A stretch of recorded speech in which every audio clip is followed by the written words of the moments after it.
नमस्कार, आदाब, सत श्री अकाल मेरे सभी दोस्तों। मैं अमन, अमन अपडेट्स की इस चैनल पर आपको बहुत-बहुत स्वागत करता हूँ।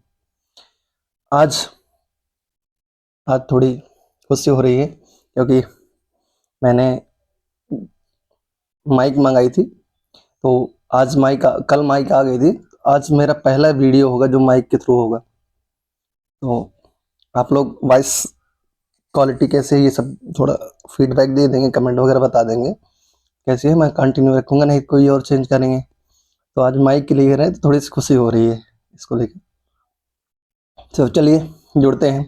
ऐसी खुशियाँ धीरे-धीरे आप लोग सहयोग करते रहेंगे, चैनल को सब्सक्राइब और लोगों के साथ शेयर करते रहेंगे, तो मेरा मनोबल और बढ़ेगा और निश्चित रूप से कंटेंट की कमी और भी बढ़ती जाएगी। जीके, जीएस, रीजनिंग, मैथ्स जैसे और सारे भी टॉपिक्स मैं लाते जाऊँगा। चलिए दोस्तों, आज जुड़ते हैं। जिस तरह हमारा लगातार चला रहा है करंट अफेयर का सीरीज, तो आज डेट है 22 जुलाई। आज देखेंगे हम देश और विदेश से बनने यानी राष्ट्रीय एवं अंतर्राष्ट्रीय स्तर पर बनने वाले महत्वपूर्ण खबरों के बारे में देखेंगे और उनसे बनने वाले करंट अफेयर के महत्वपूर्ण क्वेश्चन के बारे में देखेंगे। तो शुरुआत अपने जिस तरह शुरुआत हमारी कुछ लाइनों से होती है, अपने कुछ विचारों से। तो किताबों के पन्ने को पलटते हुए जो रातें तुमने जागी है, वही रातें कल इतिहास बदलेगी, वही रातें कल इतिहास बदलेगी। विद्यार्थी जीवन का संघर्ष आज भले ही थका दे, लेकिन कल यही तुम्हें सबसे अलग बनाएगा। क्योंकि देखते हो, जो विद्यार्थी जीवन ऐसा होता है, आप एक ऐसे स्टेज में आते हैं। अब 18 से 19-20 साल के बाद की जो एज आती है ना, आपके लाइफ में बहुत सारे डिस्ट्रैक्शन और बहुत सारी दिक्कतें, बहुत सारी रुकावट, बहुत तरीके के निगेटिव थॉट्स भी आते हैं। अब कभी थक जाते होंगे, कभी एक दो एग्जाम ना निकले तो उससे आप डिमोटिवेट भी हो जाते होंगे। पर आपके जीवन विद्यार्थी होना ही इतनी सौभाग्य की बात है कि पूछो ना। देखो, शिक्षा जो है, शिक्षा सर्वोपरि है, सबसे ऊपर है। शिक्षा ही आपको पूरी दुनिया से अलग करता है। एक शिक्षित इंसान काबिल भले ना बने, लेकिन एक दिन धीरे धीरे कभी ना कभी कामयाब जरूर हो जाएगा।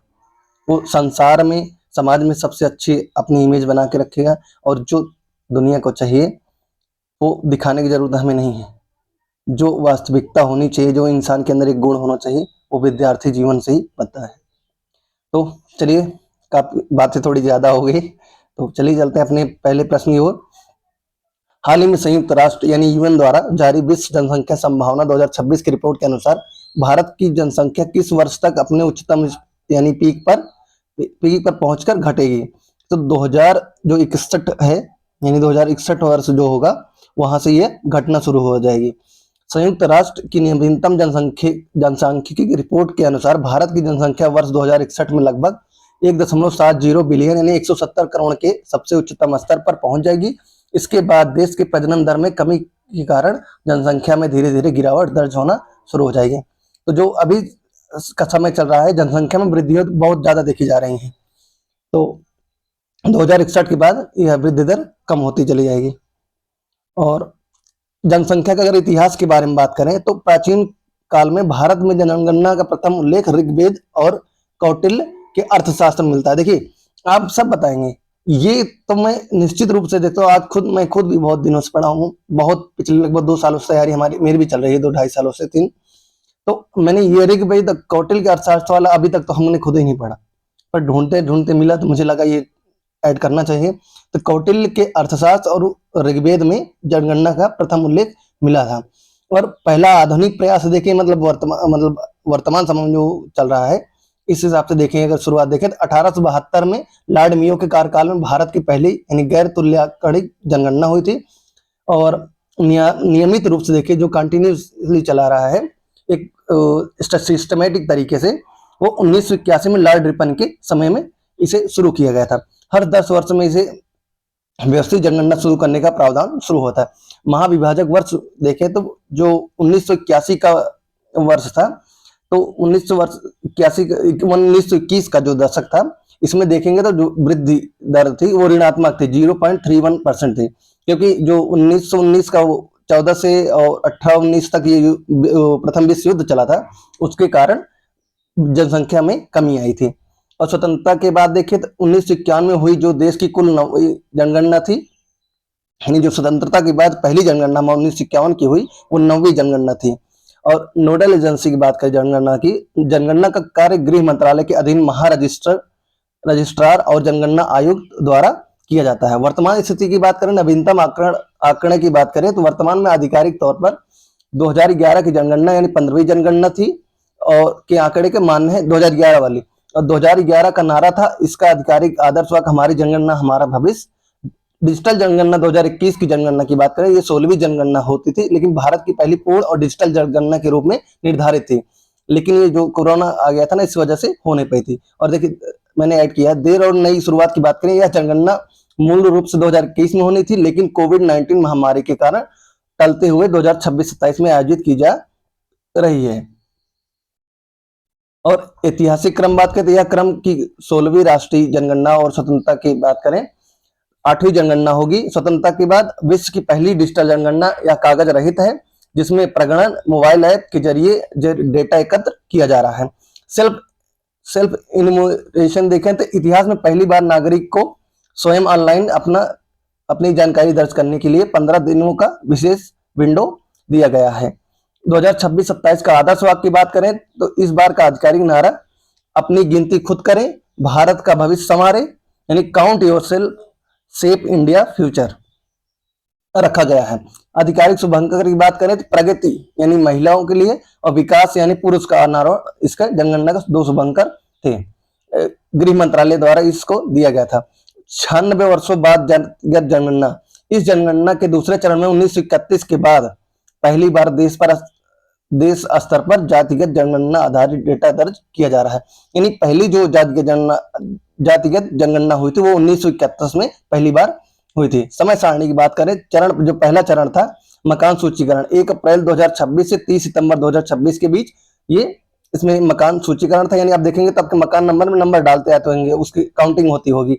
जो जैसे पुराने घर बने होंगे या कुछ अलग हुएंगे आपस में, तो कई घर बने होंगे टूट फूट कर, तो इस वजह से मकान जनगणना। दूसरा चरण जनसंख्या गणना फरवरी 2027 में पूरे देश की जाएगी।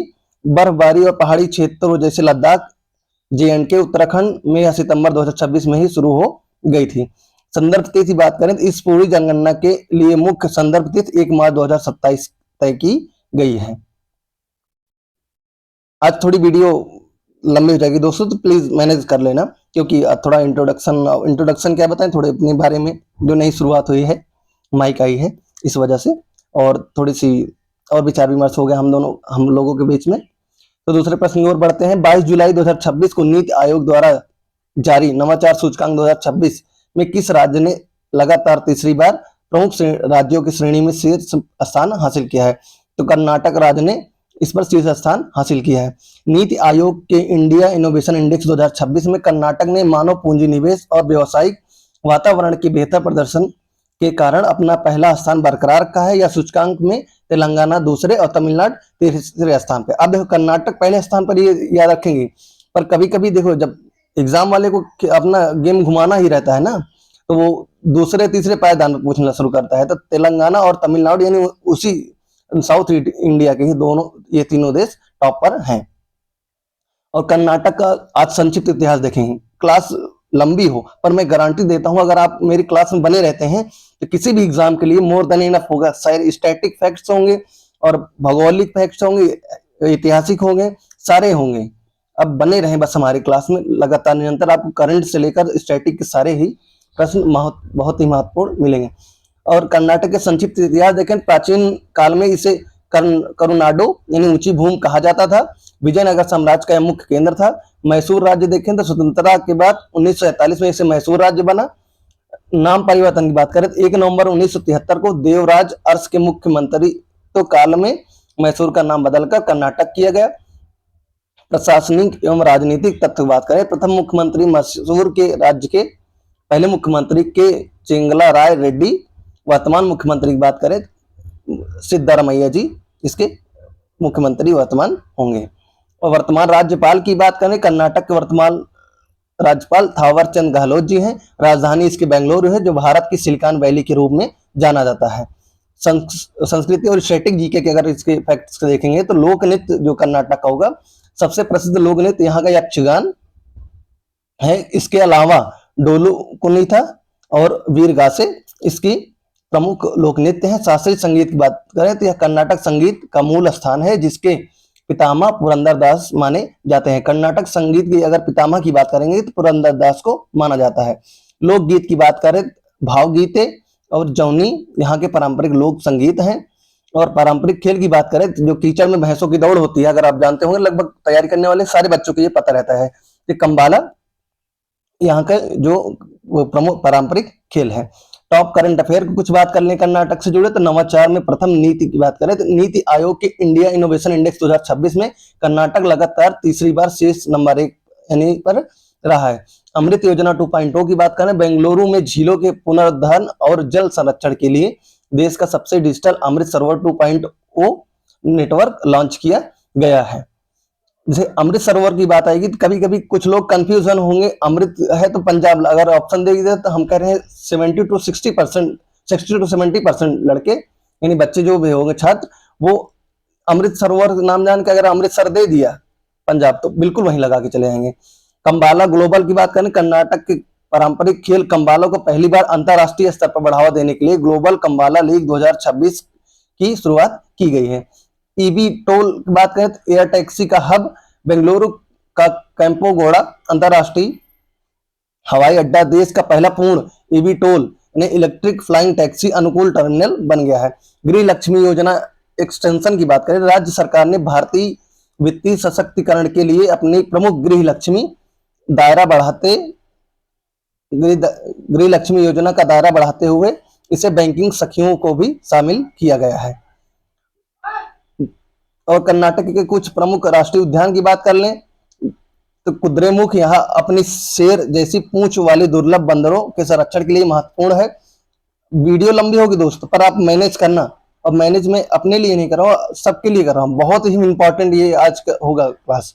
आज नहीं, डेली की क्लास में जितना फैक्ट्स जोड़ रहा हूँ, मैं निश्चित दावे के साथ कह सकता हूँ किसी भी टीचर के क्लास में इतना फैक्ट्स आपको नहीं मिल सकते हैं। कुद्रेमुख के बारे में जान ही लिया कि बंदर जैसे पूछो वाले, मतलब शेर जैसे पूछो वाले बंदरों की लिए संरक्षण के लिए महत्वपूर्ण है। अंसी जो राष्ट्रीय उद्यान है इसका, यह घने सदाबहार जंगलों में दुर्लभ ब्लैक पैंथर यानी काले तेंदुए के लिए निवास के स्थान के लिए प्रसिद्ध है।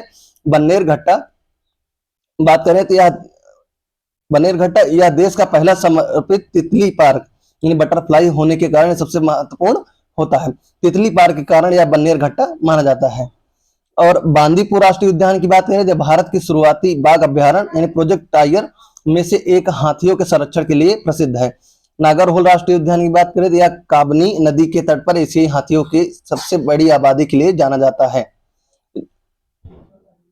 तो आप देख लीजिए, जैसे कर्नाटक में आप देख लीजिए, कोई करो नाटक, एक लड़की की आप इमेज कीजिए, बनाइए, एक लड़की है जो नाटक कर रही है, मतलब आप लड़कियों यहाँ से नाराज मत हो, बस बता रहे हैं लड़की नाटक करते हुए जो कुद्रे मुख मतलब अलग ही कुछ मुख बना ली है।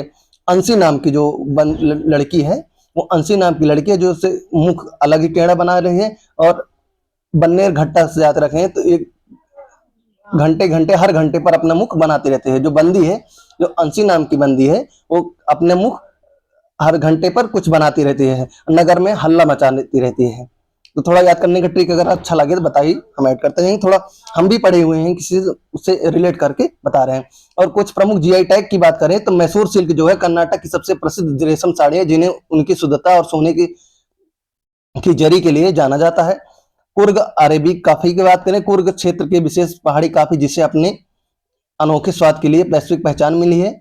और चन्ना पटना खिलौना की बात करें तो हाथी दांत की लकड़ी से बने पारंपरिक पर्यावरण अनुकूल और रंग बिरंगे बच्चों के खिलौने हैं। मैसूर सैडल सोप और आयल को मिला है। शुद्ध चंदन के तेल से बने उत्पाद जो कर्नाटक के सदियों पुरानी विरासत हैं। सिरसी सुपारी की बात करें तो उत्तर कन्नड़ जिले के क्षेत्र विशेष आकार और स्वाद वाली सुपारी जिसे विशेष कृषि श्रेणी में जीआई टैग मिला है। बढ़ते हैं हम अपने अगले तीसरे प्रश्न की ओर। हाल ही में पेरिस में आयोजित 8वें वैश्विक पर्यावरण सम्मेलन में भारत के किस राष्ट्रीय उद्यान को सर्वश्रेष्ठ टिकाऊ जैव विविधता संरक्षण पुरस्कार से सम्मानित किया गया है? जो काजीरंगा यानी असम का जो काजीरंगा राष्ट्रीय उद्यान है उसको यह पुरस्कार मिला है। असम के काजीरंगा राष्ट्रीय उद्यान को एक सींग वाले गैंडों के सफल संरक्षण और स्थानीय समुदायों को शामिल कर पर्यावरण पर्यटन को बढ़ावा देने के लिए अंतर्राष्ट्रीय प्रयासों के लिए पेरिस में वैश्विक पुरस्कार दिया गया है। और कुछ उसे फैक्ट देख लेते हैं। तो पहला राष्ट्रीय उद्यान की बात करें, भारत का राष्ट्रीय उद्यान के बारे में आप देखेंगे पूरा इतिहास। पहला राष्ट्रीय उद्यान की बात करें 1936 में भारत का पहला राष्ट्रीय उद्यान हैली नेशनल पार्क है, जिसे अब जिम कॉर्बेट नाम राष्ट्रीय उद्यान नाम पड़ गया है, जो उत्तराखंड में स्थित है। वन्य जीव संरक्षण अधिनियम की बात करें, देश में वन्य जीव और उनके आवासों की सुरक्षा के लिए 1972 में वन्य जीव संरक्षण अधिनियम लाया गया। और प्रशासनिक नियंत्रण की बात करें, राष्ट्रीय उद्यान पूरी तरह से सरकारी नियंत्रण में होते हैं। यहाँ मानवीय गतिविधियां जैसे चराई, शिकार या लकड़ी काटना कानूनी वर्जित है। महत्वपूर्ण राज्यों की प्रमुख राष्ट्रीय उद्यान देखें तो आप देखेंगे हम लाए हैं कौन कौन सी इंपॉर्टेंट हैं, और उनके साथ में कुछ ट्रिक भी लाए हैं उनको याद करने के लिए। अगर आपको अच्छी लगे तो आप बताएं, हम जिसे कंटिन्यू आगे भी रखे रहेंगे। मध्य प्रदेश की अगर कुछ राष्ट्रीय उद्यान की बात करें तो कान्हा, पेंच, पन्ना, माधव, बांधवगढ़, सतपुड़ा, संजय, कूनो इस मध्य प्रदेश के कुछ महत्वपूर्ण राष्ट्रीय उद्यान है। हम तो लगभग ऐसे करते हैं, कान्हा, पेंच, कान्हा, माधव, कान्हा, पेंच, पन्ना, ऐसे करके थोड़ा लय बनाकर याद रखते हैं। तो इस ट्रिक देखिए जो हमारी होगी, संजय और माधव अपने भाई कान्हा के साथ, भाई से यानी बांधव, यानी बंध याद कर लिए, संजय और माधव अपने भाई कान्हा के साथ पन्ना के सतपुड़ा गुफा में पेंच लड़ाने गए और वहां कूनो चीता देखा। तो कूनो से कूनो हो जाएगा, पेंच से पेंच हो जाएगा, सतपुड़ा सतपुड़ा हो जाएगा, और पन्ना हाई है, भाई जो बांधव है ये बांधव, कान्हा है, माधव और संजय। आप थोड़ा इससे रिलेट कर लीजिएगा। काजीरंगा की अगर बात करें, मतलब असम की बात करें तो असम के काजीरंगा, मानस, नादेरी, डिब्रू सैखोवा, औरंग, रायसमोना, दिहिंग पटकाई, ये जो है असम के कुछ राष्ट्रीय उद्यान होंगे। इसकी ट्रिक बात करें तो असम की मानस और रायमोना ने काजी को औरंग सेक पिलाया और दिहिंग पटकाई चली गई। और उत्तराखंड की अगर बात करें कुछ राष्ट्रीय उद्यान होंगे तो जिम कॉर्बेट, राजा जी, फूलों की घाटी, नंदा देवी, गंगोत्री, गोविंद पशु विहार, ये उसके होंगे उत्तराखंड के राष्ट्रीय उद्यान। उत्तराखंड की अगर ट्रिक की बात करें इसके, उत्तराखंड के राजा जी और गोविंद ने गंगा में नहाकर जिम में नंदा देवी के को फूलों की घाटी दी। और कुछ देखेंगे महत्वपूर्ण जो राष्ट्रीय उद्यान है, तो राजस्थान के देखेंगे तो Ranthambore, Keoladeo Ghana, Sariska, Mukundra hills desert national park इसके राष्ट्रीय उद्यान होंगे। और ट्रिक की बात करें इसके याद करने की, तो राजस्थान के राजा रणथंभौर के जिले में मुकुंदरा के साथ सरिस्का के डेजर्ट में केवल घूमने गए। केवल से केवल यानी केवलादेव, राजस्थान ही है, राजा जी, रणथंभौर है, आप इसको रिलेट कर लीजिए। पश्चिम बंगाल की बात करें, सुंदरवन, बुक्सा, गोरुमुखा, न्योर वैली, सिंगालीला, जल्दापारा यहाँ के प्रमुख राष्ट्रीय उद्यान है। और गुजरात की बात करें, गिर, ब्लैकबक, मरीन, कच्ची खाड़ी यानी वसंदा यहाँ के मुख्य राष्ट्रीय उद्यान होंगे। केरल की बात करेंगे, साइलेंट वैली, एराविकुलम, पेरियार, मथिकेट्टन, सोला, अनामुड़ी, सोला यहाँ के राष्ट्रीय उद्यान। और तमिलनाडु के बारे में मदुमलई, मुकुर्ती, मन्नार की खाड़ी, गिंडी, इंदिरा गांधी यहाँ के राष्ट्रीय उद्यान।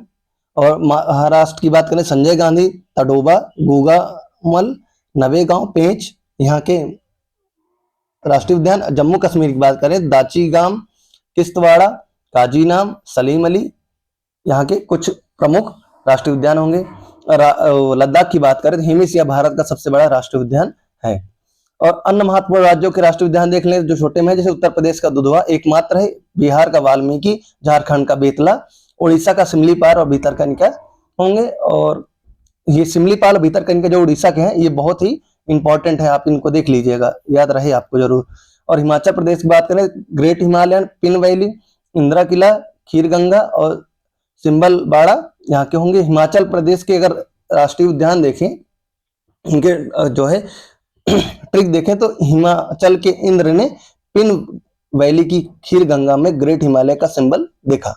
और छत्तीसगढ़ की बात करें तो इंद्रावती, कांगेर घाटी, गुरु घासीदास, ये छत्तीसगढ़ के भी काफी महत्वपूर्ण राष्ट्रीय उद्यान है, ये पूछे जाते हैं। अरुणाचल प्रदेश की बात करें तो जो नामदफा है, नामदफा कई बार पूछा जाता है। मणिपुर का केबुल लामजाओ तो सबसे इंपॉर्टेंट है, ये दुनिया का एकमात्र तैरता हुआ राष्ट्रीय उद्यान है, इस वजह से और महत्वपूर्ण हो जाता है। बढ़ते अपने चौथे प्रश्न की ओर, भारतीय प्रतिभूति और विनिमय बोर्ड यानी सेबी ने खुदरा निवेशकों की सुरक्षा के लिए अवांछित वित्तीय सलाह पर रोक लगाने हेतु कौन सा नया पोर्टल लॉन्च किया है। तो जो फिन सतर्क है, इस पोर्टल को लॉन्च सेबी द्वारा किया गया। सेबी ने सोशल मीडिया पर सक्रिय अनधिकृत वित्तीय सलाहकारों से निवेशकों को बचाने के लिए फिन सतर्क पोर्टल की शुरुआत की है। इसके जरिए नागरिक पंजीकृत सलाहकारों की जांच कर सकते हैं और फर्जी दावों की शिकायत दर्ज करा सकते हैं।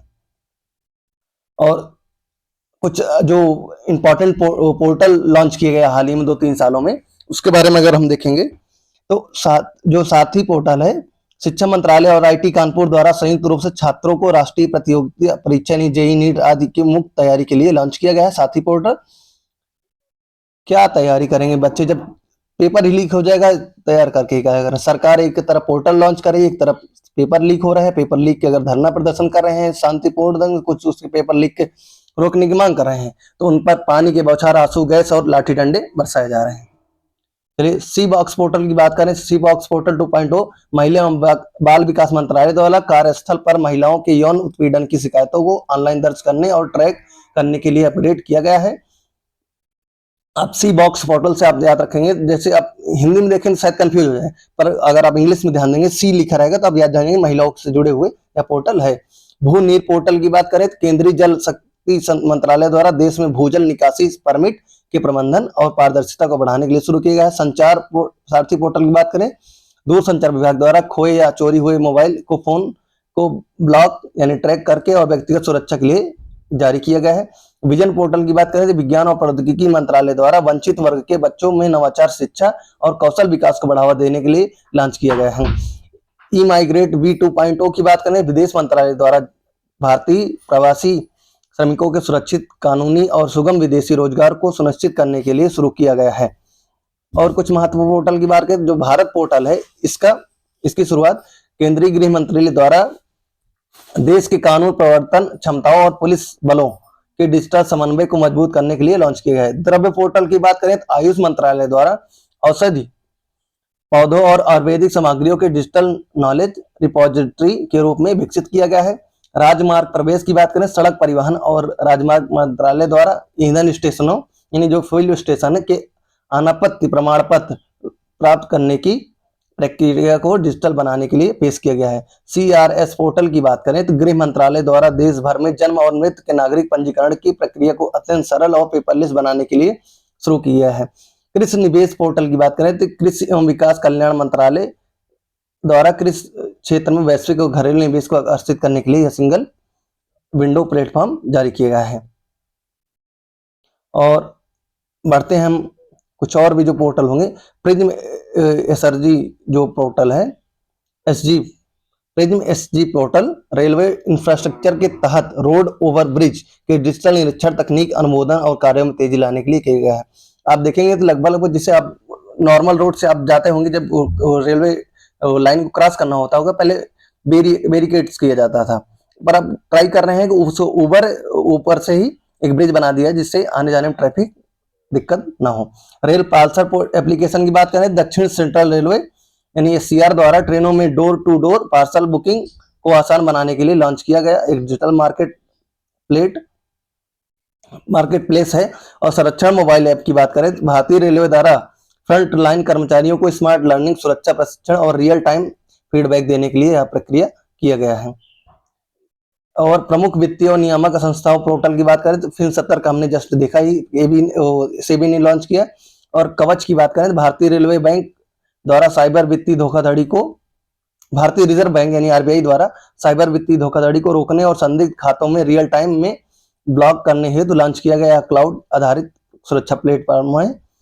और उद्यम पोर्टल की बात करें, भारतीय रिजर्व ने RBI द्वारा आम नागरिकों के लिए विभिन्न बैंकों में अनक्लेम्ड डिपॉजिट यानी लावारिस धन का आसानी से पता लगाने के लिए शुरू किया गया है। बढ़ते अपने 5वें प्रश्न की ओर।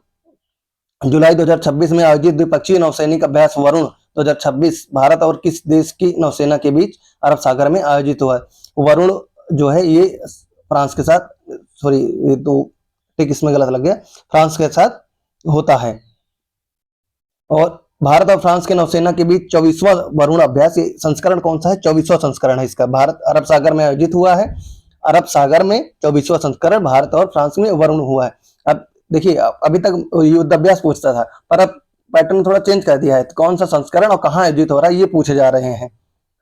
इसमें दोनों देशों के अग्रिम पंक्ति में युद्धपोत, पनडुब्बी और लड़ाकू विमानों ने हिस्सा लिया है, जिसका उद्देश्य हिंद महासागर क्षेत्र में समुद्री सुरक्षा को मजबूत करना है। और फ्रांस की बात करें, अगर कुछ संक्षिप्त इतिहास देखें तो राजधानी इसकी पेरिस है, जिसमें 2024 का ओलंपिक भी हुआ था। यूरो की अगर मुद्रा की बात करें, यहाँ की मुद्रा यूरो है।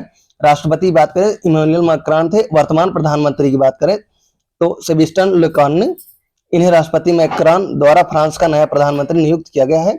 और कुछ महत्वपूर्ण करंट अफेयर की बात करें, नवाचार वर्ष 2026 भारत और फ्रांस ने आपसी तकनीक और एआई सहयोग को बढ़ावा देने के लिए वर्ष 2026 में नवाचार का वर्ष, ईयर ऑफ इनोवेशन घोषित किया है। विशेष वैश्विक और रणनीतिक साझेदारी की बात करें, प्रधानमंत्री नरेंद्र मोदी और राष्ट्रपति इमैनुअल मैक्रॉन ने जून 2026 की बैठक में भारत फ्रांस संबंधों को विशेष वैश्विक रणनीतिक साझेदारी के स्तर पर उन्नत किया है। और भारत इनोवेशन शिखर सम्मेलन की बात करें तो जून 2026 में फ्रांस के नीस शहर में आयोजित स्टार्टअप सम्मेलन में भारत के 120 से अधिक अग्रणी तकनीक स्टार्टअप्स ने भाग लिया है। रक्षा औद्योगिक सहयोग, जुलाई 2026 में फ्रांस के रक्षा प्रमुख जनरल फैबियन मैडन ने भारत का दौरा कर आत्मनिर्भर भारत के तहत सैन्य रक्षा उपकरणों के सह डिजाइन और सह उत्पादन को तेज की पुष्टि की है। और G7 शिखर सम्मेलन आमंत्रण था। फ्रांस के राष्ट्रपति इमैनुअल मैक्रॉन ने वैश्विक अर्थव्यवस्था में भारत की सक्रिय भूमिका को सुनिश्चित करने के लिए प्रधानमंत्री नरेंद्र मोदी को G7 शिखर सम्मेलन 2026 में भाग लेने के लिए आधिकारिक तौर पर आमंत्रित किया है। आप ध्यान देंगे कि जो इंडिया है ना G7 में शामिल नहीं है। G7 शिखर सम्मेलन आप गए तो थे, प्रधानमंत्री आमंत्रण मिले, पर इसमें शामिल या नहीं है। भारत और फ्रांस के बीच होने वाले प्रमुख युद्धाभ्यास का देखें तो वरुण जो है ये दोनों देशों के नौसेना के लिए होता है। गरुड़ की बात करें तो ये दोनों देशों को वायुसेना द्वारा होता है। शक्ति की बात करें तो ये थल सेना द्वारा होता है। डेजर्ट नाइट की बात करें दोनों देशों को वायुसेना के बीच हिंद महासागर क्षेत्र में आयोजित होने वाला एक अन्य महत्वपूर्ण अभ्यास होगा। तो वरुण, गरुड़, शक्ति और डेजर्ट नाइट ये फ्रांस और भारत के बीच होने वाले प्रमुख युद्ध अभ्यास होंगे। छठवें प्रश्न की ओर बढ़ते हैं तो हाल ही में किस भारतीय प्रौद्योगिकी संस्थान यानी आईटी ने देश का पहला पूर्णतः स्वदेशी क्वांटम कंप्यूटर चिप विकसित करने में सफलता प्राप्त की है? तो आईआईटी बॉम्बे ने इसको विकसित करने में सफलता प्राप्त की है। आईआईटी बॉम्बे के शोधकर्ताओं ने भारत का पहला स्वदेशी super conducting quantum computing process विकसित किया है। यह भारत के राष्ट्रीय क्वांटम मिशन के तहत एक बड़ी उपलब्धि है जो विदेशी चिप्स पर निर्भरता कम करेगी। और कुछ आईआईटी से जुड़े महत्वपूर्ण करंट अफेयर की बात देखेंगे तो आईआईटी मद्रास लगातार छठे वर्ष राष्ट्रीय संस्थान रैंकिंग फ्रेमवर्क में देश का सर्वश्रेष्ठ शैक्षणिक संस्थान घोषित हुआ है। आईआईटी बॉम्बे की बात करें, भारत का पहला पूर्णतः स्वदेशी super conducting quantum computer processor chip सफलतापूर्वक विकसित किया है। आईआईटी दिल्ली की बात करें, संयुक्त अरब अमीरात यूएई के बाद मलेशिया में अपना दूसरा अंतर्राष्ट्रीय कैंपस स्थापित करने की घोषणा की है। आईआईटी कानपुर की बात करें, छात्रों को राष्ट्रीय प्रतियोगी परीक्षा जेईई नीट की मुफ्त कोचिंग देने के लिए साथी पोर्टल लॉन्च किया है। आईआईटी खड़गपुर की बात करें तो भारतीय नौसेना के साथ मिलकर स्वदेशी नौसैनिक जहाजों की सुरक्षा के लिए उन्नत एआई संचालित युद्ध प्रणाली को विकसित करने की बात की है। आईआईटी गुवाहाटी की बात करें, देश की पहली स्वायत्त यानी ऑटोनोमस अंडर वाटर ड्रोन तकनीक विकसित की है जो गहरे समुद्र में स्कैनिंग कर सकती है। आईआईटी रोपण की बात करें तो फसलों पर हानिकारक कीटनाशकों के छिड़काव को नियंत्रित करने के लिए भारत का पहला स्मार्ट सेंसर आधारित कृषि ड्रोन बनाया है। आईआईटी हैदराबाद की बात करें, देश का पहला 3D प्रिंटेड कृत्रिम कार्निया विकसित किया है जो मानव आंख की दृष्टि लौटा सकता है। आईआईटी इंदौर भारतीय सेना के जवानों के लिए शून्य से नीचे की तापमान यानी -30 डिग्री तक भी कम करने वाले विशेष जूतों और थर्मो रेगुलेटरी कपड़ों बनाए हैं। और आईआईटी मंडी की बात करें तो हिमाचल प्रदेश के पहाड़ी क्षेत्रों में भूस्खलन की सटीक चेतावनी देने वाला भारत का पहला सबसे सस्ता एआई सेंसर सिस्टम लॉन्च किया गया है। इस तरह से आईआईटी से कुछ जुड़े महत्वपूर्ण करंट अफेयर थे। और बढ़ते अपने अगले 7वें प्रश्न की ओर, तो अंतरराष्ट्रीय मुद्रा कोष यानी आईएमएफ ने जुलाई 2026 के अपने नवीनतम वर्ल्ड इकोनॉमिक आउटलुक में वित्तीय वर्ष 2026-27 के लिए भारत की जीडीपी विकास दर का अनुमान बढ़ाकर कितने प्रतिशत कर दिया है? तो ये जो नया आंकड़ा दिया है उसने 7.2% की दर से बढ़ने का अनुमान जताया है। आईएमएफ ने मजबूत घरेलू मांग, बुनियादी ढांचे, पर सरकारी खर्च और विनिर्माण क्षेत्र में तेजी को देखते हुए भारत के विकास दर 7% से बढ़ाकर 7.2% कर दिया है, जिससे भारत दुनिया का सबसे तेजी बढ़ती प्रमुख अर्थव्यवस्था बना हुआ है। तो पहले इसका दर था, जो इसने अपने अनुमान लगाया था 7% का था, पर इस बार 0.2 की जो है बढ़ोतरी देकर 7.2 कर दिया है। और आईएमएफ और थोड़ा इसके वर्ल्ड बैंक की बात कर लें तो इसकी अगर हम स्थापना की बात करें तो ब्रिटेन वुड्स सम्मेलन, दोनों संस्थाओं का जन्म जुलाई 1944 में अमेरिका के न्यू हैम्पशायर में आयोजित ब्रिटेन वुड्स सम्मेलन के दौरान हुआ था।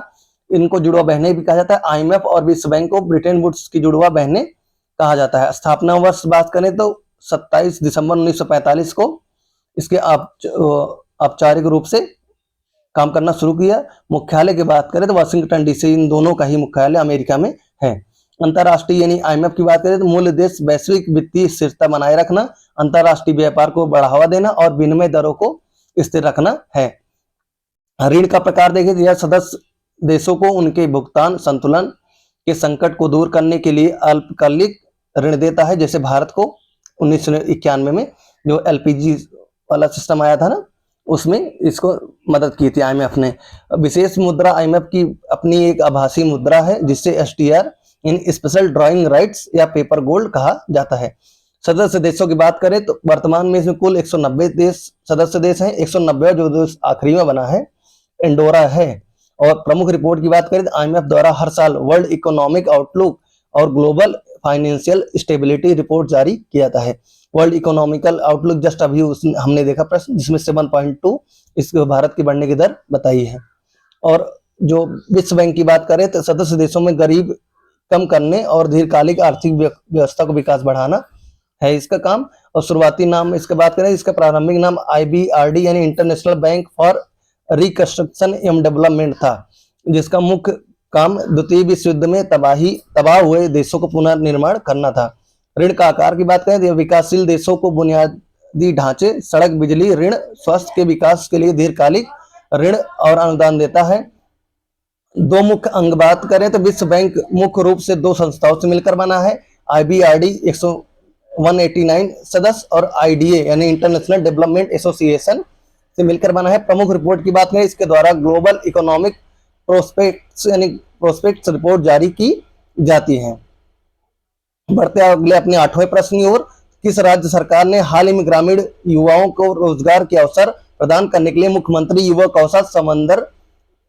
कौशल संवर्धन योजना 2.0 को शुरू किया है? तो मध्य प्रदेश ने इसको शुरू किया है।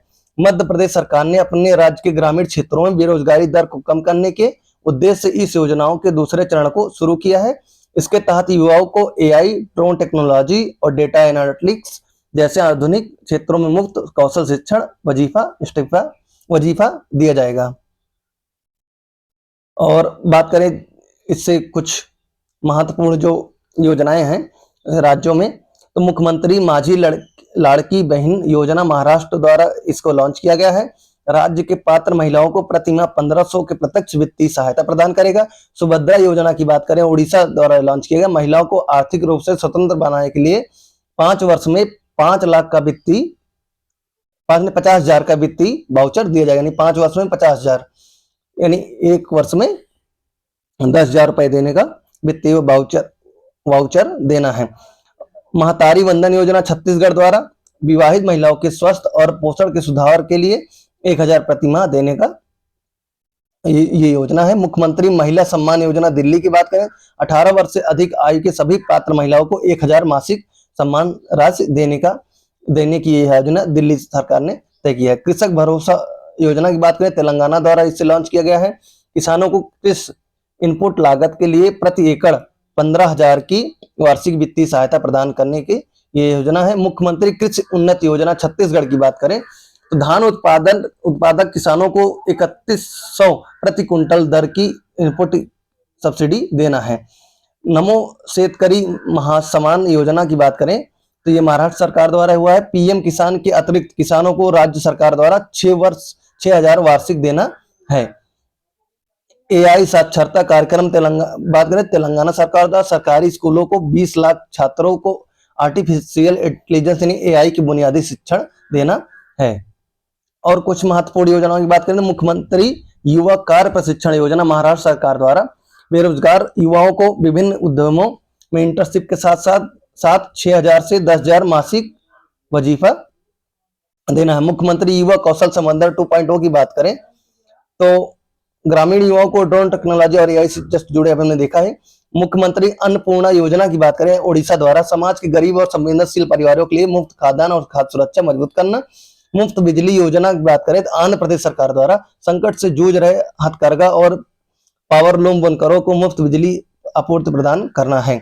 अमृत सरोवर 2.0 की बात करें जस्ट हमने देख के आया अभी कि अमृत सरोवर बेंगलुरु की झीलों के डिजिटल पुनरुद्धार और जल संरक्षण के लिए चलाया गया अभियान है। सुरक्षित गतिशीलता कार्यक्रम बात करें तो उत्तर प्रदेश सरकार द्वारा स्वयं सहायता समूहों की ग्रामीण महिलाओं के लिए सुरक्षित परिवहन और रोजगारों का अवसर बढ़ाना है। स्कूल चले हम अभियान की बात करें तो मध्य प्रदेश सरकार द्वारा सरकारी स्कूलों में बच्चों को 100% नामांकन सुनिश्चित कराने के लिए विशेष अभियान है। ऑपरेशन प्रहार की बात करें उत्तराखंड द्वारा इसको चलाया गया है। राज्य में संगठित अपराध भू माफिया और नशीली दवाओं के नेटवर्क को पूरी तरह खत्म करना है। इस प्रकार हम देखें काफी महत्वपूर्ण योजनाओं के बारे में। 9वें प्रश्न की ओर बढ़ते हैं तो भारतीय रिजर्व बैंक यानी आरबीआई ने देश में खुदरा और थोक डिजिटल मुद्रा के उपयोग को बढ़ावा देने के लिए ई रुपया का कौन सा नया ऑफलाइन संस्करण लॉन्च किया है। तो जो ई रुपया लाइट है इस संस्करण को आरबीआई द्वारा लॉन्च किया गया है। आरबीआई ने सेंट्रल बैंक डिजिटल करेंसी यानी डिजिटल रुपया की पहुंच बढ़ाने के लिए ई रुपया लाइट को मंजूरी दी है। यह सुविधा बिना इंटरनेट और बिना किसी स्मार्टफोन के फीचर छोटे मूल्य के लेन देन करने के लिए अनुमति देती है, जिससे ग्रामीण क्षेत्रों में वित्तीय समावेशन को बल मिलेगा। और आरबीआई अगर गठन की बात करें तो आरबीआई की इतिहास देखते हैं। आज तो क्लास तो लंबी हो रही है पर आप देखेंगे जो फैक्ट्स हैं जो हमारा कंटेंट है उसमें काफी दम है तो बताइए कमेंट जरूर करिएगा है कि नहीं। समिति की सिफारिश देखें तो आरबीआई का गठन यंग हिल्टन कमीज की सिफारिश से हुआ था 1934 के भारतीय रिजर्व बैंक अधिनियम द्वारा। और स्थापना की बात करें तो 1 अप्रैल 1935 को 5 करोड़ रुपए शुरुआती अधिकृत पूंजी के साथ हुआ था। प्रारंभिक स्वामित्व की बात करें तो शुरुआत में यह एक निजी शेयरधारकों का बैंक था। मुख्यालय बदलाव की बात करें प्रारंभ में इसका मुख्यालय कोलकाता में था, जिसे 1937 में अस्थायी रूप से मुंबई हस्तांतरित कर दिया गया। राष्ट्रीयकरण की बात करें तो स्वतंत्रता के बाद 1 जनवरी 1949 को भारतीय रिजर्व बैंक का पूर्ण राष्ट्रीयकरण किया गया। प्रथम और वर्तमान अगर इसमें गवर्नर की बात करें तो पहले गवर्नर ब्रिटिश अर्थशास्त्री सर ओसबोर्न स्मिथ इसके पहले गवर्नर थे जो 1935 से 37 तक थे। पहले भारतीय गवर्नर की बात करें सर सीडी देशमुख जी आरबीआई के पहले भारतीय स्वतंत्र भारत के पहले गवर्नर भी थे। और सबसे लंबा कार्यकाल देखें तो सर बेनेगल रामा राव का कार्यकाल गवर्नर के रूप में सबसे लंबा 7 वर्षों तक से भी अधिक इनका कार्यकाल था। एकमात्र प्रधानमंत्री जो गवर्नर रहे तो डॉक्टर मनमोहन सिंह जो थे भारत के एकमात्र ऐसे प्रधानमंत्री हैं जो आरबीआई के गवर्नर 15वें गवर्नर भी रह चुके हैं।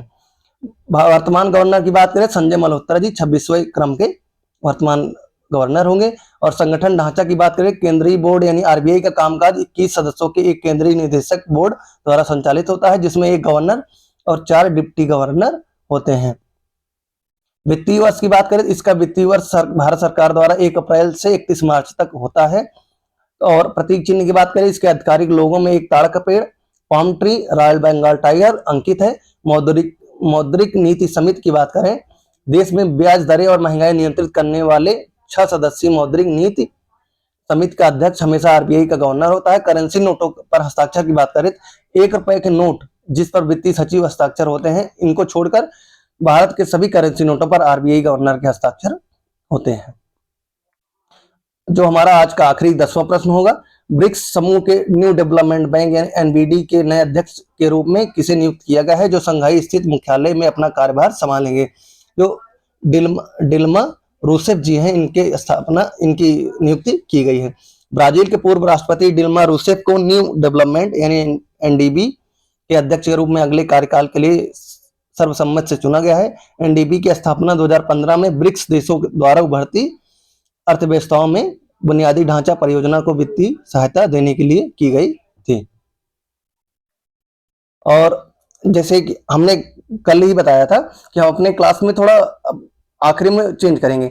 जैसे हम लगातार अपने अंतर्राष्ट्रीय और राष्ट्रीय इंपॉर्टेंट डेज जो पढ़ते चले आ रहे थे, देखते चले आ रहे थे, उनके स्थान पे हमने कहा कि डेली चेंज करके एक दिन अल्टरनेटिव पे मतलब इंपॉर्टेंट डेज देखेंगे, अगले एक दिन उसके दूसरे दिन बाद हम कुछ अलग से फैक्ट्स जोड़ेंगे, कुछ अलग से एक टॉपिक को नहीं उठाएंगे। तो आज का हमारा जो पहला बायोलॉजी का टॉपिक है, जो जिसे देखेंगे तो ग्रुप डी के पेपर मतलब जल्दी ही नजदीक है एग्जाम, इस वजह से हम साइंस के फैक्ट्स थोड़ा जल्दी पहले ही स्टार्ट कर देंगे। तो आज साइंस के फैक्ट में पहला जो हमारे टॉपिक्स जो पहला टॉपिक्स है वो पादप ऊतक यानी प्लांट टिश्यू है, जिसको हम देखेंगे लगभग मैक्सिमम क्वेश्चन पूछे जा रहे हैं पादप ऊतक से। तो इसके जनक और संस्थापक की बात करें तो एनग्रू इसके संस्थापक यानी जनक के रूप वो पादप शारीरिक का जनक कहा जाता है, जिन्होंने 1682 में द एनाटॉमी ऑफ प्लांट्स पुस्तक लिखी थी। ऊतक की बात करें, ऊतक शब्द का सर्वप्रथम प्रयोग फ्रांसीसी वैज्ञानिक बिचेट ने किया था, जो जंतुओं के संदर्भ में। और विभजक ऊतक मेरिस्टेमेटिक जो शब्द है, पादपों में लगातार विभाजित होने वाले ऊतकों के लिए मेरिस्टेम शब्द का प्रयोग कार्ल नागली ने 1858 में किया था। टिश्यू सिस्टम यानी ऊतक तंत्र वैज्ञानिक जूलियस वान सेक्स ने 1875 में पादप ऊतकों को 3 प्रमुख तंत्रों यानी बाह्य त्वची, भरण और संवहन में वर्गीकृत किया। पादप ऊतकों का वर्गीकरण देखें तो पादप ऊतकों का वर्गीकरण इनको लगभग दो आधारों पर बांटा गया है, कोशिका के विभाजन के आधार पर। विभज्योतक ऊतक पहला जो है यानी मेरिस्टेमेटिक टिश्यू, विशेषता की बात करें तो इनकी कोशिकाओं लगातार विभाजित होती रहती हैं और पौधे की वृद्धि के लिए जिम्मेदार होती हैं। ये इसके जो शीर्ष विभज्योतक यानी एपिकेलियम मेरिस्टेम जड़ और तने के शीर्ष पर स्थित होकर पौधों की लंबाई बढ़ाता है। जो पार्श्वी विभज्योतक है लिटरल मेरिस्टेम है, तो इसमें तने और जड़ के घेरे में स्थित होकर पौधों की मोटाई चौड़ाई बढ़ाता है। और अंतर्विष्ट विभज्योतक जो है पत्तियों के आधार या टहनियों के पर्व यानी नोट्स पर स्थित होकर जैसे घास चरने के बाद दोबारा बढ़ती है, इसका काम ये होता है। और दूसरा देखेंगे जो अस्थायी ऊतक है, विशेषता बात करें तो ये विभाजन की क्षमता को खो चुकी परिपक्व कोशिका से बढ़ते और विशिष्ट कार्य करते हैं। अगर बात करें इसके भाग के, सरल अस्थायी ऊतक जो है एक ही प्रकार के कोशिका से निर्मित होते हैं। इसमें जो है अगर इसके भाग देखेंगे, सरल अस्थायी ऊतक मृदु ऊतक यानी पैरेन्काइमा या पौधों का सबसे मुख्य भरण ऊतक है जो भोजन का संचय करता है। स्थूल कण ऊतक या नए बढ़ते हुए तनों और पत्तियों को यांत्रिक यानी लचीलापन देता है यानी कॉलेनकाइमा। और इंग्लिश याद रखेंगे तब याद होगा, हिंदी अगर इसका याद करेंगे बिल्कुल भूल जाएंगे। पैरेन्काइमा जो भोजन का संचय करता है, कॉलेनकाइमा जो पत्तियों यानी उसको नए बढ़ते तने पत्तियों को लचीलापन देता है, और जो स्केलेनकाइमा है वो मृत कोशिकाओं से बने होता है और पौधों को कठोरता मजबूती देता है। जैसे नारियल का बाहरी छिलका जो है स्केलेनकाइमा की उदाहरण है। अब इन तीनों को याद करने का मैं ट्रिक बताता हूँ। देखिए, अब पैरेन्काइमा जो परे रहता है, जो सबसे वो सब कुछ बटोर कर रखता है इकट्ठा करके, पैरेन्काइमा, ये अब याद कर लीजिए। कॉलेनकाइमा आप ऐसे याद करिए जैसे कॉल आता है, कोई झूमने लगता है ना, जैसे कॉल आया उसने बस याद में समझ रहे हैं ना, जैसे कॉल आया उससे झूलना शुरू कर दिया यानी लचीलापन। और स्केलेनकाइमा स्केल से याद करिए, जो स्केल होता है वो एकदम टाइट होता है, मजबूत होता है। आप इन तीनों को इस तरह से याद कर सकते हैं जैसे मैंने खुद याद किया है। जटिल अस्थायी ऊतक जो इसका सेकंड पार्ट होगा, जाइलम और फ्लोएम इसके 2 पार्ट होंगे। जाइलम जो जड़ को आवेशित कर जल और खनिजों को पौधों तक ऊपरी भागों तक पहुंचाता है। फ्लोएम जो है पत्तियों द्वारा प्रकाश संश्लेषण से बनाए गए भोजन को पौधों के सभी भागों तक पहुंचाता है। देखिए, जाइलम जो है ये एक आप कभी कभी एक दिशी और दिशात्मक होता है। जाइलम जो होता है जड़ों से जल लेता है, खनिज लेता है और एक दिशा में ऊपर की ओर बढ़ता लेके चला जाता है। पर जो फ्लोएम होता है वो पत्तियों से बनता है, तो कई दिशाओं में ऊपर भी जाता है, पत्तियों कुछ नीचे वाली पत्ती ऊपर नीचे चारों मतलब हर दिशाओं में फ्लोएम का काम होता है। जाइलम के प्रकार की बात करें, घटक की बात करें, जाइलम ऊतक मुख्य रूप से 4 प्रकार के कोशिकाओं से मिलकर बना होता है, जिसमें 3 मृत और केवल 1 जीवित होती है, यानी 3 मृत होते हैं और 1 ही जीवित होता है। वाहिनिकाएं जो ट्रैकिएट्स होते हैं, ये लंबी नलीदार और मृत कोशिकाएं हैं जो पानी को ऊपर चढ़ाने में भूमिका निभाती हैं। वाहिनिकाएं से याद रखें ट्रैकिएट्स हैं। वाहिनिकाएं आप देखिए तो उसमें एक समझ लीजिए पाइप का इमेजिन कीजिए, उसके द्वारा ये पानी जाती है। और वाहिकाएं, वाहिनिकाएं और वाहिकाएं वेसल जो है, ये बेलनाकार और मृत कोशिकाएं हैं जो आपस में जुड़कर पानी की पाइपलाइन जैसी संरचना बनाती हैं। इन जो पाइप बनती है ना, वो वाहिकाएं काम करते हैं और उसमें वाहिनिकाएं जो ऊपर ले जाने की भूमिका निभाती हैं। जैसी संरचना बनती है जो जिम्नोस्पर्म पौधे में अनुपस्थिति होता है। जो जिम्नोस्पर्म पौधा होता है उसमें यह वाहिकाएं अनुपस्थिति, यानी वो उसमें नहीं होते। और जाइलम की तंतु जो होता है, जो जाइलम की जो अगला जो पार्ट है, जो फाइबर्स यानी जाइलम तंतु, जाइलम फाइबर्स की बात करें, ये मृत और लिग्निन युक्त कोशिका है जो पौधों को यांत्रिक मजबूती प्रदान करता है। तो जो मरे, देखा आप, लकड़ी होती है, लोहा होता है, मरे हुए पदार्थ होते हैं, ये मजबूत ही प्रदान करते हैं। जाइलम मृदुत्व की बात करें, जाइलम पैरेन्काइमा बात करें, तो यह जाइलम का एकमात्र जीवित घटक है जिसका मुख्य कार्य भोजन का संचय करना और पानी का पास संवहन करना है। तो आप यही देखेंगे, जो जो जीता रहेगा, जो जीवित रहेगा, यानी पैरेन्काइमा जो परे रहेगा, लोग परे रहेगा, वही तो कुछ काम कर पाएगा, वही तो भोजन कर संचय करेगा, वही पानी भेजेगा। तो आप याद रखें, जो पैरेन्काइमा होगा ये जाइलम कोशिका के एकमात्र जीवित पदार्थ है, मतलब भाग है, ये जीवित रहेगा और ये इसमें ही भोजन और पानी को संचय करेगा। फ्लोएम की बात करें, फ्लोएम के प्रकार और घटक की बात करें, फ्लोएम ऊतक के भी 4 प्रकार होते हैं और कोशिका से मिलकर होते हैं, जिनमें से 3 जीवित और केवल 1 मृत होता है। उसमें देखिए 3 मृत थे, 1 जीवित था। ये जो पैरेन्काइमा था, ये वाला जाइलम पैरेन्काइमा, ये जीवित था, बाकी सब मृत थे। और इसमें 3 जीवित है, 1 मृत है। इसमें मृत वाला कौन सा होगा? जो ये फाइबर्स होगा, यही एक जो है मृत होगा। और चलिए इसमें पार्ट देखें, नलिका चालनी लाइकाएं देखें तो ये छिद्रित दीवारों वाली लंबी कोशिकाएं हैं जो भोजन के परिवहन का मुख्य कार्य और परिपक्व होने पर इसमें केंद्रक अनुपस्थिति होता है। अब चालनी लाइकाएं, आप किसी को देखो, अब आप गांव की भाषा में जिसे कहते ही हैं, जैसे किसी चीज को चाल दिया है, यानी किसी जो चलनी होती है, आप याद करें चलनी, उसमें छेद होते हैं, छिद्रित दीवारों पर। आप थोड़ा सा भी अगर एक हिंट मिल जाएगा, आप क्वेश्चन को नॉर्मली सॉल्व कर लेंगे ऑप्शन एलिमिनेशन से। और सहचर कोशिका की बात करें, कॉम्पेनियन सेल्स की बात करें, ये जीवित कोशिकाएं चालनी नालिकाओं से सटी होती हैं और उनके अंदर दबाव को नियंत्रित रहती हैं। सहचर यानी साथ चलने वाली जो हो रही, वो कौन होगा? जो चलने के बाद जो साथ चलने वाला कौन है? सहचर कोशिकाएं, आप ऐसे याद कर लेंगे। सटी होती है। फ्लोएम मृदुतक, मैंने फ्लोएम पैरेन्काइमा की बात करी, जीवित कोशिकाएं भोजन, और पैरेन्काइमा सेम काम जो जाइलम वाला कर रहा था, इसमें फ्लोएम वाले पैरेन्काइमा है, सम कर रहा है, भोजन और अन्य पदार्थों को संचित करता है। जो एक बीजी पत्री पौधे होते हैं उनमें से यह अनुपस्थिति होता है। फ्लोएम तंत्र की बात करें, जो फाइबर्स है या फ्लोएम का एकमात्र मृत घटक है। देखिए आप, ये जिससे मृत घटक ये है, उसमें जो पैरेन्काइमा था जाइलम वाले में, वो मात्र एक जीवित था। इसमें फ्लोएम फाइबर्स जो है एकमात्र मृत है, जो पौधों को मजबूत देता है। पटसन, जूट और भाग के रेशों में इसी प्राप्त होते हैं। तो आज की हमारी क्लास अभी थोड़ी बची है, इसमें और देख ले और पार्ट जो बता है। एक तरफा संवहन की बात करें, जाइलम में देखो हम जो बता रहे थे, जाइलम में पदार्थों का परिवहन हमेशा नीचे, यानी नीचे से ऊपर की ओर एक ही दिशा में होता है।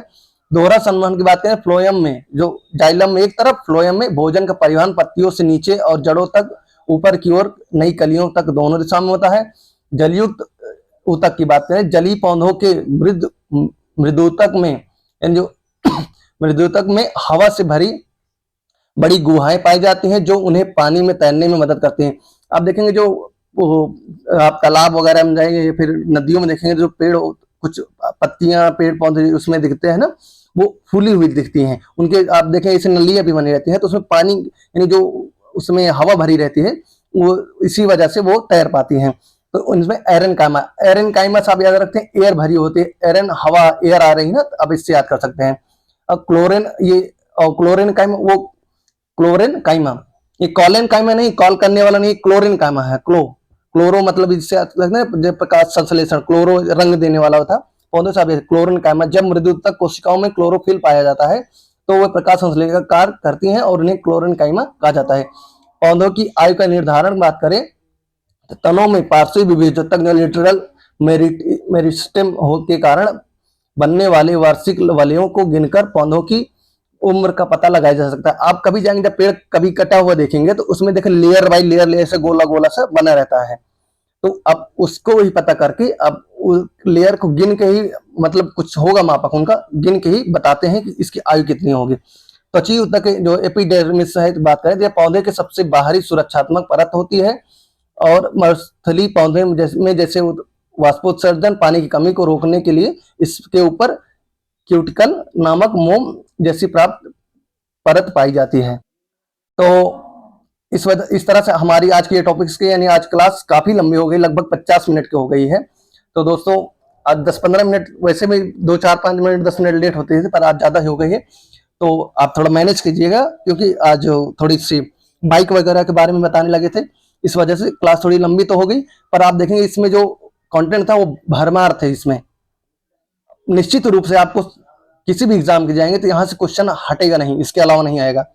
तो मिलते हैं हम अगली वीडियो में। आज की वीडियो लंबी हो गई है, प्लीज मैनेज करिए। और वीडियो पसंद आई हो, अगर मैनेज कर पा रहे हैं आप 40 से 45-50 मिनट की, तो हम ऐसे कंटिन्यू रखेंगे, अपने तथ्यात्मक जानकारी आगे भी शेयर करते रहेंगे। धन्यवाद दोस्तों, मिलते हैं अगली वीडियो में।